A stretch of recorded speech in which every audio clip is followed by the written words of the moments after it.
Nama saya Nur Hazilah binti Muhammad Rahim. Saya pengasas kepada Hikayat Sulaman Enterprise. Saya beroperasi di Semarahan, Sarawak. Tercetusnya idea bermula dari surahan ibu saya lah. Ibu saya seorang penyulam frame gambar.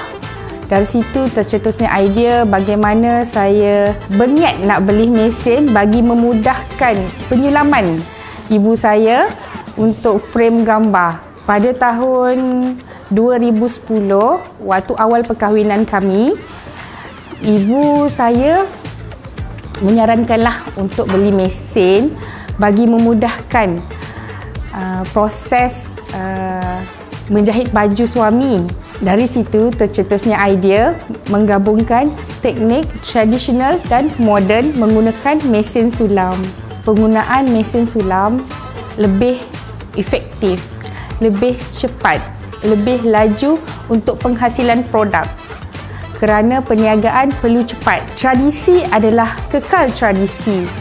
Cuma permintaan untuk menggunakan mesin sulam itu lebih efektif. Motif sulaman tangan dan motif sulaman mesin saya satukan dalam penggunaan software melalui rekaan grafik. Sulaman tangan, contohnya pucuk rebung, saya buat inspirasi menjadikan dalam bentuk pucuk rebung mesin sulam. Untuk tradisional penggunaan tangan, semua sedia maklum, keringkam itu sendiri berasal dari benang emas logam yang disado. Bentuk fizikalnya adalah lepeh.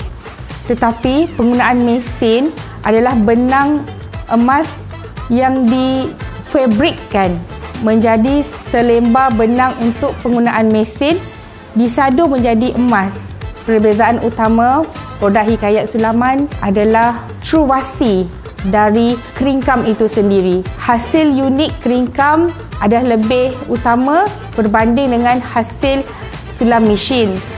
Tetapi untuk dari segi produksi, kami Hikayat Sulaman dapat menghasilkan contohnya satu hari 3 helai selayar. Di situ produksi kami meningkat bagi mengikut permintaan customer. Selain daripada selendang dan selayar, produk yang dihasilkan dari mesin inovasi Hikayat Sulaman adalah frame hat, frame korporat, beg berasaskan sulam, topi berasaskan sulam, baju korporat, apron bersulam, malah kami boleh menghasilkan beg bersulam. Cabaran pertama yang saya hadapi adalah dari segi kos. Kita sedia maklum mesin sulam adalah amat mahal, cecah puluhan ribu ringgit. Itu yang pertama.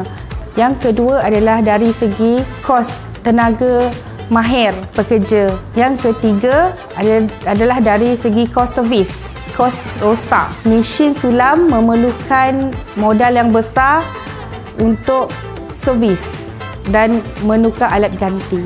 Penerimaan pelanggan alhamdulillah amat berpuas hati dengan hasil dari Hikayat Sulaman dan malah ada yang ulang beli beberapa kali kerana mereka berpuas hati dan suka dengan hasil produk kami yang seakan-akan keringkam tetapi masih menerapkan nilai-nilai tradisi.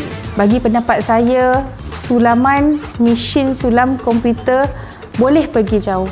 Di Sarawak ini bagi pendapat saya terlalu besar peluang boleh dibuat menggunakan mesin sulam. Setakat ini sudah 13 tahun saya di Sarawak, masih kurang penggunaan mesin-mesin di Sarawak. Niat saya dengan tercetusnya motif keringkam menggunakan mesin dapat melahirkan ramai lagi pelapis-pelapis baru yang dapat menggunakan mesin.